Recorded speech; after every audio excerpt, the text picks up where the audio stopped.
The Winnebago County Sheriff's Office received some money Monday to provide law enforcement across the state line a place to train. The $847,000 fund came with the help of two state line congressmen, Democrat Eric Sorensen and Republican Darren LaHood.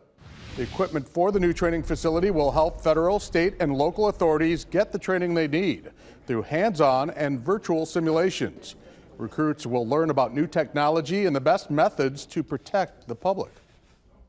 To continue to grow that very strong and to continue to work with these agencies and us being known as the regional training facility within our region. Systems are outdated and technology gets outdated. We want the best trained men and women that protect us every day, and to be able to respond appropriately and to have, mental health training for when they come across people that are having a mental health crisis. It's not just that we need certain neighborhoods within Rockford to be safe.